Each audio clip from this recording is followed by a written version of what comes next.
Hello my dear student, इस YouTube channel पर मैं आप लोगों का स्वागत करता हूं। ये हमारे पहले चैप्टर का सेकंड वाला वीडियो है। पहला वीडियो है वो आपको मेरे चैनल पर मिल जाएगा। अब सेकंड वीडियो में आज हम बात करेंगे आवेश द्वारा उत्पन्न क्षेत्रों की, कि आवेश है वो कौन कौन से क्षेत्र है वो उत्पन्न कर सकता है। तो इससे पिछले वाले लेक्चर में आवेश के बारे में मैंने आपको थोड़ा सा बेसिक बताया था कि वस्तुओं को हम किस तरीके से आवेशित हैं वो कर सकते हैं। जैसे उदाहरण के लिए जब भी दो वस्तुओं को आपस में रगड़ा जाता है तो वो आवेशित हो जाती हैं। इसके अलावा भी कई सारी मेथड्स हैं हमारे पास जिससे हम उस वस्तु को आवेशित कर सकते हैं। उन मेथड्स को डिस्कस करेंगे अपन उसके बाद में आवेशन की विधियों में। अब यहाँ पर आवेश है वो दो तरीके से हो सकता है कि वो स्थिर हो सकता है वो गतिशील हो।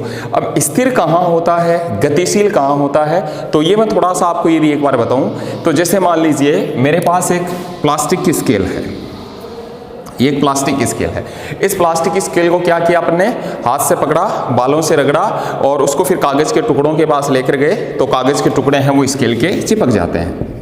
इसका मतलब ये हो गया कि ये जो स्केल है वो क्या हो गई, आवेशित हो गई, चार्ज हो गई। फिर अगर मान लीजिए अब मैं एक स्टील की लेता हूं, ये तो किसकी थी, प्लास्टिक की, ये तो थी प्लास्टिक की। अगर मैं एक स्टील की स्केल लेता हूं, इस बार ये स्टील की है और यही प्रक्रिया मैं इसके साथ दोहराऊंगा कि इस स्टील की स्केल को मैं लूंगा और उसको फिर बालों से रगड़ूंगा, फिर कागज के टुकड़ों के पास लेकर जाऊंगा। तो इस बार हम देखेंगे कि एक भी टुकड़ा है वो इस स्टील की स्केल के नहीं चिपकेगा। इससे पहले एक साइंटिस्ट थे विलियम गिलबर्ट ने बताया था कि कोई भी दो वस्तुओं को आपस में रगड़ने पर वो चार्ज हो जाती हैं, वो आवेशित हो जाती हैं। तो फिर प्रश्न आता है कि वो यहाँ पर क्यों नहीं हुआ, तो उसका रीज़न क्या था। अच्छा, यहीं पर अगर स्टील की स्केल को इस बार हाथ में दस्ताने पहने और दस्ताने पहनकर और फिर यदि हम उस स्टील की स्केल को बालों से रगड़ें, फिर उसको कागज के टुकड़ों के पास लेकर जाएं, तब हम देखेंगे इस बार टुकड़े चिपक जाते हैं। जब हमने हाथ में दस्ताने पहन लिए तब हम देखते हैं कि वो कागज के टुकड़े इसके चिपक जाते हैं। तो प्रश्न आया फिर पहले क्यों नहीं चिपके थे, तो उसका रीजन मैं आपको यहाँ पर बता रहा हूँ। एक्चुअली वस्तुएं होती हैं वो दो प्रकार की होती हैं, एक कुचालक वस्तु होती है, एक चालक वस्तु होती है। कुचालक वस्तु कौन सी होती हैं, जो आवेश का परवाह नहीं करती हैं।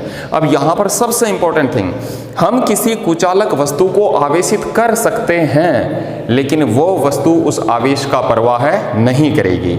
हम चालक वस्तु को भी आवेशित कर सकते हैं लेकिन वो वस्तु उस आवेश का परवाह करती है। अब यहाँ पर क्या हुआ था, प्लास्टिक के साथ क्या हुआ था कि जब हमने प्लास्टिक की स्केल को लिया था तो उस दौरान प्लास्टिक कुचालक है विद्युत का, तो मान लीजिए इतने हिस्से में आवेश आया। अब ये जो आवेश है, मान लीजिए कोई प्लस है, ये आवेश यहाँ तक नहीं आ सकता। क्यों नहीं आ सकता, क्योंकि वस्तु कैसी है, कुचालक, और कुचालक वस्तु कभी आवेश को प्रवाहित नहीं करती है। जब हमने स्टील को नंगे हाथों से पकड़कर फिर उसको रगड़ा था, वो चार्ज तो हुई थी और मान लो इतने हिस्से में आवेश आया था, लेकिन वो जो आवेश था उस स्टील की स्केल से होता हुआ किस में चला गया, हमारी बॉडी में चला गया, क्योंकि हमारी बॉडी है वो विद्युत का क्या होती है, चालक होती है। जब हमने हाथ में दस्ताने पहन लिए तो दस्ताने पहनने के बाद यह प्रक्रिया क्या हुई, अब दस्ताने विद्युत के कुचालक होते हैं, तो जो उस स्टील की स्केल पर आवेश आया था वो आवेश अब हमारे हाथ में नहीं जा पाया, इसलिए वो आवेश क्या रहा, इस स्टील की छड़ के ऊपर ही रह गया और वो क्या हो गई, आवेशित हो गई। तो ये जो प्लास्टिक की स्केल पर आवेश आया था यही आवेश कौन सा होता है, स्थिर आवेश होता है। और स्थिर आवेश केवल और केवल विद्युत क्षेत्र उत्पन्न करता है। अब आता है विद्युत क्षेत्र क्या होता है, मान लो ये वो स्टील की स्केल है, तो इस स्टील की स्केल के चारों ओर एक ऐसे क्षेत्र का निर्माण हो जाता है जिस क्षेत्र में अगर मैं किसी दूसरी आवेशित वस्तु को लाता हूं, मान लो इस प्लास्टिक की स्केल के ऊपर प्लस है यानी ये धनावेशित है, अगर मैं इसके पास कोई दूसरा धनावेश रखता हूं, जैसे मान लीजिए उस दूसरे धनावेश को मैंने यहां रखा, इधर इस प्लास्टिक स्केल के ऊपर भी प्लस है, तो ये जो स्केल है ये इस प्लस को इधर प्रतिकर्षित करेगी। अगर मैं उसको थोड़ा सा दूरी पर रखता हूं तब भी उसको प्रतिकर्षित करेगी, थोड़ा सा उसको और दूरी पर रखता हूं, अब हम देखेंगे कि वो प्लास्टिक की स्केल उस धनावेश को प्रतिकर्षित नहीं कर रही। इसका मतलब ये हुआ कि अब ये जो धनावेश है वो इस प्लास्टिक की स्केल के विद्युत क्षेत्र से बाहर चला गया है। इसका मतलब ये हुआ किसी आवेशित वस्तु के चारों ओर का वह क्षेत्र जिसमें किसी अन्य आवेशित वस्तु को लाने पर या तो उस पर आकर्षण बल लगे, यानी जिसके कारण दोनों चिपक जाएं, या उस वस्तु के ऊपर प्रतिकर्षण बल लगे, तो ऐसी स्थिति में उस क्षेत्र को हम क्या कहते हैं? विद्युत क्षेत्र कहते हैं। इसको थोड़ा सा और आगे डिस्कस करेंगे अपन डिटेल में। चुंबकीय क्षेत्र, कोई भी चुंबक है तो उस चुंबक के पास हमें पता है कि अगर किसी लोहे की वस्तु को हम लाते हैं तो वो चुंबक उसको अपनी ओर आकर्षित कर लेती है। तो उस चुंबक के चारों ओर क्या होता है? एक चुंबकीय क्षेत्र का निर्माण होता है, जिसमें किसी लोहे से बनी हुई वस्तु को पास में लाने पर वो वस्तु उसको अपनी ओर आकर्षित कर लेती है। तो उस क्षेत्र को हम क्या कहते हैं? चुंबकीय क्षेत्र है वो कहते हैं। अब कौन सी स्थिति में आवेश कौन कौन से क्षेत्र उत्पन्न करता है? मान लीजिए आवेश स्थिर है, स्थिर है जैसे मान लीजिए वो प्लास्टिक की स्केल है, तो प्लास्टिक की स्केल पर जो आवेश आया है वो किस अवस्था में है? स्थिर अवस्था में। तो स्थिर आवेश केवल और केवल कौन सा क्षेत्र उत्पन्न करेगा? विद्युत क्षेत्र उत्पन्न करेगा, वो चुंबकीय क्षेत्र उत्पन्न नहीं करेगा। सेकेंड पॉइंट में लेता हूं, अगर मान लो वो आवेश नियत वेग से गतिशील है। अब आवेश अगर नियत वेग से गतिशील है, मतलब चल रहा है और उसकी स्पीड कांस्टेंट है, उसका वेग कांस्टेंट है, तो ऐसी स्थिति में नियत वेग से गतिशील आवेश कौन कौन से क्षेत्र उत्पन्न करेगा? विद्युत क्षेत्र भी करेगा और इसके साथ चुंबकीय क्षेत्र भी उत्पन्न करता है। इसका मतलब यह हुआ, आवेश नियत वेग से गतिशील है। अगर आवेश प्रवाहित हो रहा है, इसका मतलब धारा प्रवाहित हो रही है, और जब भी किसी भी चालक तार में धारा प्रवाहित होती है तो वो तार अपने चारों ओर चुंबकीय क्षेत्र उत्पन्न करता है। मैं रिपीट कर रहा हूं, जब भी किसी तार में धारा प्रवाहित होती है तो वो तार अपने चारों ओर विद्युत क्षेत्र तो करेगा ही करेगा, क्योंकि आवेश है, उस विद्युत क्षेत्र के साथ वो चुंबकीय क्षेत्र भी उत्पन्न करता है। ये चीज आप 10th में पढ़ चुके हो कि अगर तांबे के तार को मोड़ कर एक स्प्रिंग बना दें और उस स्प्रिंग में यदि हम धारा प्रवाहित करें तो वो जो स्प्रिंग है वो किसकी तरह काम करती है? चुंबक की तरह काम करती है। तो ऐसी स्थिति में अगर नियत वेग से गतिशील आवेश है तो विद्युत क्षेत्र भी उत्पन्न करेगा, चुंबकीय क्षेत्र भी उत्पन्न करेगा। तीसरा पॉइंट, अगर मान लो वो त्वरित वेग से गतिशील है। अब त्वरित वेग का मतलब या तो उसकी स्पीड बढ़ रही है या उसकी स्पीड कम हो रही है। अब अगर नियत वेग से गतिशील था, इसका मतलब उसका त्वरण कितना था? 0। अब अगर उसकी स्पीड वेरी कर रही है, स्पीड अगर उसकी चेंज हो रही है, इसका मतलब उसमें त्वरण है। अगर स्पीड बढ़ेगी तो त्वरण पॉजिटिव, स्पीड अगर कम हो रही है तो त्वरण का मान नेगेटिव। तो अगर मान लो आवेश गति कर रहा है और उसकी स्पीड है वो चेंज हो रही है, तो ऐसी स्थिति में विद्युत क्षेत्र भी उत्पन्न करेगा, चुंबकीय क्षेत्र भी उत्पन्न करेगा, और इसके साथ साथ वो विद्युत चुंबकीय तरंगों का उत्सर्जन करता है। इलेक्ट्रोमैग्नेटिक वेव्स जो होती हैं उनको वो छोड़ता है। अब विद्युत चुंबकीय तरंगें, जितनी भी सारी जो बेतार संचरण की विधियां होती हैं, वायरलेस कम्युनिकेशन जिसको हम कहते हैं, जैसे मान लीजिए टीवी का रिमोट कंट्रोल हो गया, हम मोबाइल यूज लेते हैं तो मोबाइल हो गया, सैटेलाइट हो गया, ये जितनी भी सारी चीजें जो वायरलेस काम करती हैं उन सभी में विद्युत चुंबकीय तरंगें होती हैं। तो वो कैसे उत्पन्न होती हैं? त्वरित वेग से गतिशील आवेश के कारण। कई बार एग्जाम में पूछ भी लिया जाता है कि विद्युत चुंबकीय तरंगों की उत्पत्ति का स्रोत क्या है, तो वो क्या है? त्वरित वेग से गतिशील आवेश। तो इस प्रकार से 3 अलग अलग स्थितियों में आवेश हैं वो इस प्रकार से क्षेत्र है वो उत्पन्न करता है। अब आवेश क्या है, उसकी परिभाषा क्या है, वो पिछले लेक्चर में अपन डिस्कस कर चुके हैं। अब अपन बात करते हैं आवेश के मात्रकों की, कि आवेश के मात्रक हैं वो कौन कौन से हैं। तो आवेश के मात्रक यदि हम देखें तो नेक्स्ट अपन बात करेंगे आवेश के मात्रक और विमा। तो आवेश के मात्रक व विमा, सबसे पहले मैं बात करूं आवेश का SI मात्रक, जिसको हम MKS मात्रक भी बोलते हैं। तो आवेश का SI मात्रक, हम पहले भी आपको बताया था कि आवेश है वो किस में मापा जाता है? कूलाम में। तो आवेश का मात्रक है वो क्या हो गया? कूलाम हो गया। फिर मैं बात करूं, एक कूलाम जो होता है वो बहुत बड़ा होता है, उसका मान बहुत ज़्यादा होता है, क्योंकि जब 6.25 × 10⁸ इलेक्ट्रॉन एक जगह इकट्ठा होते हैं तब जाकर उनका आवेश कितना होता है? 1 कूलाम होता है। तो एक कूलाम आवेश का मान बहुत बड़ा होता है, इसलिए आवेश के कुछ छोटे मात्रक हैं वो भी काम में लिए जाते हैं। जैसे फॉर एग्जाम्पल हमारे पास हो गया 1 मिली कूलाम, 1 MC, और 1 मिली कूलाम में होते हैं 10⁻³ कूलाम। एक होता है माइक्रो 1 माइक्रो कूलाम वो इक्वल होता है 10⁻⁻⁻⁶ कूलाम के। 1 नैनो कूलाम वो होता है 10⁻⁻⁹ कूलाम के। 1 पीको कूलाम वो होता है 10⁻⁻12 कूलाम के। तो ये जो न्यूमेरिकल वगैरह होते हैं वो इन्हीं ये जो मान है ये अपन उसमें यूज लेते हैं। फिर मैं बात करता हूं आवेश के सीजीएस मात्रकों की। तो आवेश के सीजीएस मात्रक, अब देखिए यहां पर आवेश जो है वो दोनों क्षेत्र उत्पन्न करता है, विद्युत क्षेत्र भी करता है, साथ में चुंबकीय क्षेत्र भी करता है। तो दोनों क्षेत्रों को मापने के लिए उसकी जो सीजीएस मात्रक है उनको दो भागों में बांटा गया है। कौन कौन से हैं? तो आवेश के दो सीजीएस मात्रक हैं।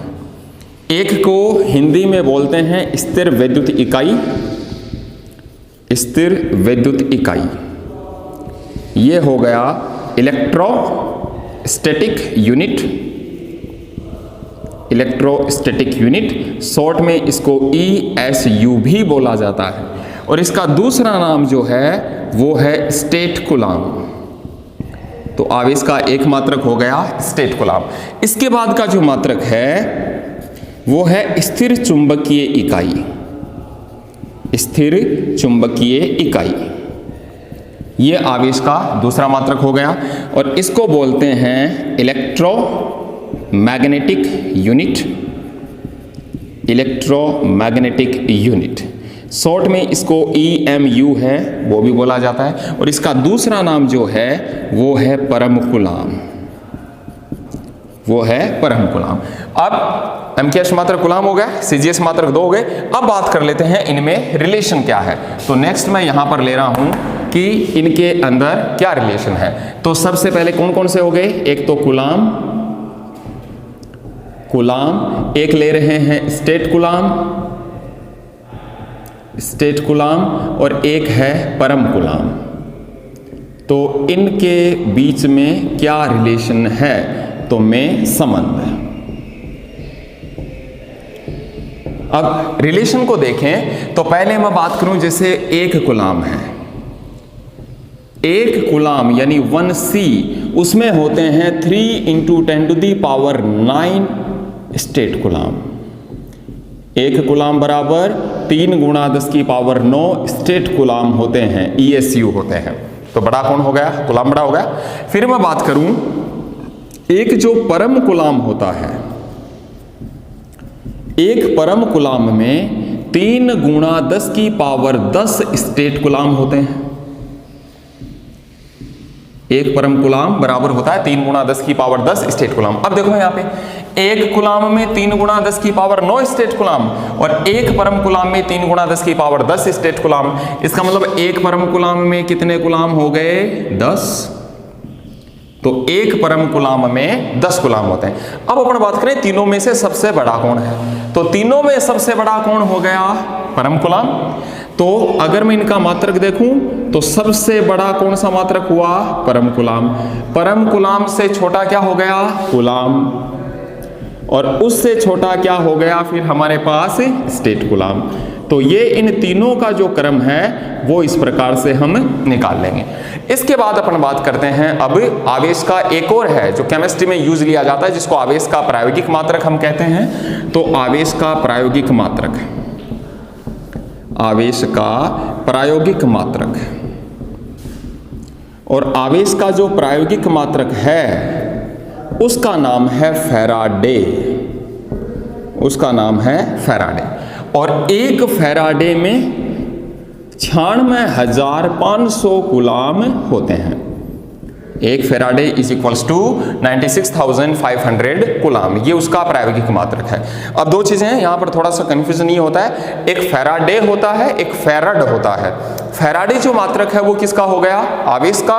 और फैराड जो मात्रक होता है वो होता है धारिता का। अब एक फैराडे में 96,500 कूलाम हो गए, इसका मतलब ये हो गया कि आवेश का सबसे बड़ा मात्रक ये हो गया। तो अब अगर मात्रकों का क्रम मैं आपको बताऊं तो अब सबसे बड़ा क्या हो गया? फैराडे। फैराडे से छोटा क्या हो गया? परम कूलाम। तो फैराडे से छोटा है परम कूलाम। परम कूलाम से छोटा क्या हो गया? कूलाम। कूलाम से छोटा क्या हो गया? State coulomb. अच्छा, स्टेट कूलाम का एक नाम और है, फ्रैंकलिन भी इसको बोला जाता है। ये फ्रैंकलिन है, यह आवेश का सबसे छोटा मात्रक होता है। तो ये तो हो गए आवेश के मात्रक। अब बात करते हैं कि आवेश की विमा। तो आवेश की विमा है वो क्या है?